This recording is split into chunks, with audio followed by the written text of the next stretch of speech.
ଆଜି ବିଶ୍ୱ କାବ୍ୟ ଦିବସର ସୁଅବସରରେ ସମସ୍ତଙ୍କୁ ପ୍ରଣାମ। ପ୍ରକୃତି କବି ଗଙ୍ଗାଧର ମେହେରଙ୍କର ଅନନ୍ୟ ଅନବଦ୍ୟ ସୃଷ୍ଟି ତପସ୍ୱିନୀର କେତୋଟି ପଂକ୍ତି ଆବୃତ୍ତି କରିଛି ରାଗ ଚୋଖୀ। ନିର୍ବାସିତା ସୀତାଙ୍କୁ ପ୍ରକୃତିର ସ୍ୱାଗତ, ପ୍ରକୃତିକୁ ମାନବ ଚରିତ୍ର ଭଳି ଉପସ୍ଥାପନ କରିବାରେ କବି ଗଙ୍ଗାଧରଙ୍କ ସିଦ୍ଧହସ୍ତତା ଏହି ପଂକ୍ତିଗୁଡ଼ିକରେ ପ୍ରତିଫଳିତ। ମଙ୍ଗଳେ ଅଇଲା ଉଷା ବିକଚରା ଜୀବ ଦୃଶା, ଜାନକୀ ଦର୍ଶନ ତୃଷା ହୃଦଏ ବହି।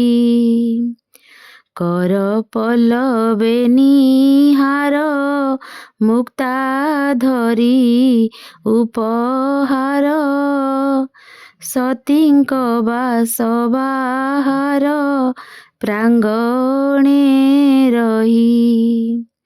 କଳକଣ୍ଠ କଣ୍ଠେ କହିଲା, ଦରଶନ ଦିଅ ସତୀ ରାତି ପାହିଲା।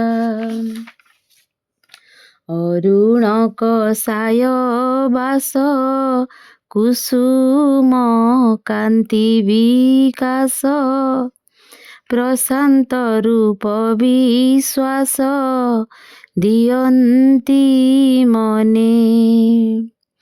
କେଉଁ ଯୋଗେଶ୍ୱରୀ ଆସି ମଧୁର ଭାଷେ ଆଶ୍ୱାସୀ, ଡାକୁଛନ୍ତି ଦୁଃଖ ରାଶି ଉପଶମନେ।